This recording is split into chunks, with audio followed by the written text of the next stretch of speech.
Hi, இது positive stories by Ghibran. வாழ்க்கையில் நம்ம எதை தேடி ஓடிட்டுருக்கோம், இதோட உண்மையான பர்பஸ் தான் என்னன்னு யாராவது உங்ககிட்ட கேட்டால் பாதி பேருக்கு மேலே பணம், மீதி பேர் லட்சியம்னு சொல்வீங்க. நானும் அப்படி தான் இருந்தேன் இந்த கதையை கேட்குற வரைக்கும். அது என்னென்னா, ரொம்ப வருஷத்துக்கு முன்னாடி ஒரு ஊரில் ஒரு பெரியவர் இருந்தார். மொத்த ஊருமே அவர் மேலே மரியாதை வச்சுருந்துச்சு.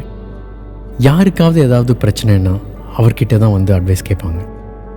அதே மாதிரி அவர் என்ன சொல்கிறாரோ அதை மறுக்காமல் ஃபாலோ பண்ணுவாங்க. அவ்வளோ மரியாதை அவர் மேலே. ஆனால் அவரோட பையன் மட்டும் அவரோட பேச்சை கேட்கவே இல்லை. எந்த பையன்தான் அவங்க அப்பா பேச்சை கேட்டிருக்கான்? அவனும் அப்படி தான் ஃப்ரெண்ட்ஸோட ஊரை சுற்றிட்டு டைம் வேஸ்ட் பண்ணிகிட்டு இருந்திருக்கான். அதனால் அவங்க அப்பாவுக்கு ரொம்ப வருத்தம். என்னடா பையன் இப்படியே சுற்றிட்டு இருக்கானே, இவனுக்கு எப்படி வாழ்க்கையை புரிய வைக்கிறது, எப்படி திருத்துறதுன்னு ஒரே குழப்பம். ஒரு நாள் அவர் அவரோட பையனை கூப்பிட்டு சொல்லியிருக்காரு, எனக்கு ரொம்ப வயசாகுது, அதுக்கு முன்னாடி உங்ககிட்ட ஒரு முக்கியமான விஷயத்த சொல்லணும்னு சொல்லி ஒரு பழைய பேக்கில் இருந்து ஒரு மேப்பை எடுத்து காட்டி சொல்லியிருக்காரு.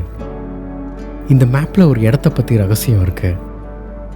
இதை ஃபாலோ பண்ணி போயிட்டே இருந்தேன்னா அந்த இடத்துல ஒரு புதையலும் இருக்குது. அந்த புதையலில் விலை மதிக்க முடியாத பொக்கிஷங்களும் இருக்குது. இந்த பொக்கிஷம் உனக்கு கிடச்சிதுன்னா நீ வாழ்க்கை முழுக்க சந்தோஷமாக இருக்கலான்னு சொல்லியிருக்காரு. இதை கேட்டு அந்த பையன் செம குஷி ஆகிட்டான். நான் இப்போவே போய் அந்த பொக்கிஷத்தை எடுத்துகிட்டு வரேன் அப்படின்னு சொல்லி துணியெல்லாம் பேக் பண்ணிவிட்டு மேப்பை வாங்கிட்டு கிளம்பிட்டான். அவன் போயிட்டு இருந்த இடம் ரொம்ப தூரமாக இருந்ததுனால நாட்களை கடந்து மாதங்கள் ஆச்சு. மலை, காடு, இப்படி பல இடங்களை தாண்டி போய்கிட்டே இருந்திருக்கான்.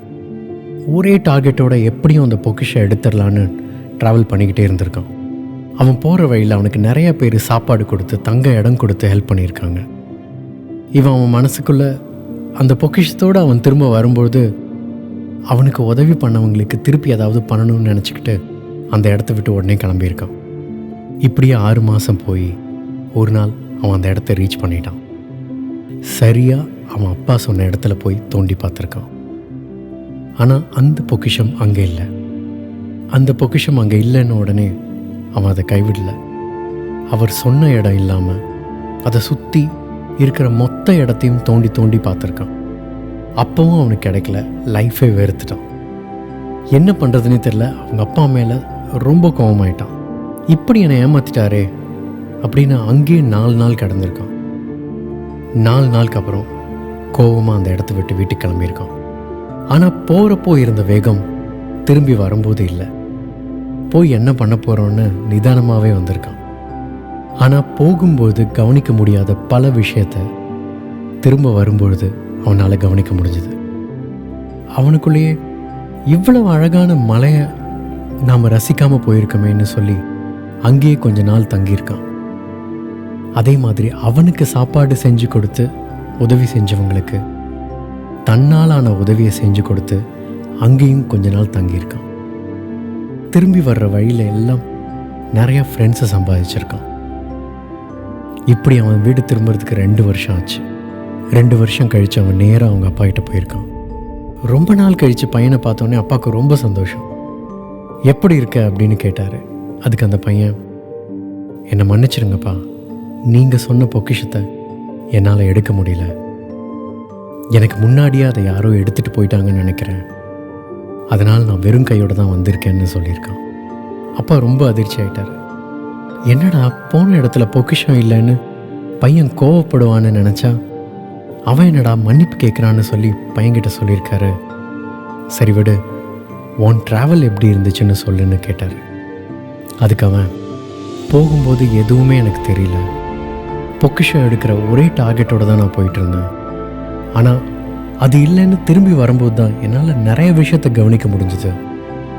அவ்வளோ அழகான மலை, எனக்கு சாப்பாடு கொடுத்து ஹெல்ப் பண்ண நல்ல மனுஷங்கன்னு நிறைய ஃப்ரெண்டு கிடச்சாங்க. திரும்ப வரும்போது தான் ட்ராவல் ரொம்ப நல்லா இருந்துச்சு அப்படின்னு சொன்னான். இது கேட்ட அப்பா பையன்கிட்ட சொல்லியிருக்காரு, நீ தான் பொக்கிஷத்தை கண்டுபிடிச்சிட்டியே அப்படின்னு. பையனுக்கு ஒன்றுமே புரியல. திரும்ப அப்பாவே சொல்லியிருக்காரு, நான் சொன்ன இடத்துல பொக்கிஷம் இல்லைன்னு எனக்கு நல்லாவே தெரியும். ஆனால் பொக்கிஷங்கிறது பொண்ணாவோ பொருளாவோ தான் இருக்கணும்னு கிடையாது. இன்னும் சொல்லப்போனால் பொண்ணும் பொருளும் கூட உன் வாழ்நாள் முழுக்க உன் கூட வராது. ஆனால் திரும்பி வரும்போது நீ சம்பாதிச்ச நிதானம் தான் பொக்கிஷம். அந்த நிதானத்தோடு நீ அந்த இடத்த கவனித்து ரசிச்சிருக்க, பல மனுஷங்களோட அன்பாக பழகியிருக்க, அதுதான் பொக்கிஷம்னு சொன்னார். இப்போ பார்த்தீங்கன்னா நம்ம லைஃபோட பர்பஸே பணம் சம்பாதிக்கிறதுலையும் லட்சியத்தை அடையிறதுலையும் இல்லை. உண்மையான லைஃபோட பர்பஸ் நாம் ஒவ்வொரு நொடியும் அந்த நொடியில் சந்தோஷமாக சுற்றி இருக்கிறவங்களோட அன்பாக இருக்கோமாங்கிறதுல தான் இருக்குது. பொக்கிஷத்தை எடுக்கிற ஒரே நோக்கத்தில் இருந்ததால் அப்போ அவன் கண்ணுக்கு தெரியாத அன்பும் அழகும் திரும்ப வரும்போது தெரிஞ்சிருக்கு. நாமளும் நாளையை பற்றி மட்டுமே தேடி தேடி ஓடிட்டு இருக்காமல் இன்னைக்கு வாழ ஆரம்பிப்போம். தேங்க்யூ. உன் வாழ்க்கை உன் கையில்.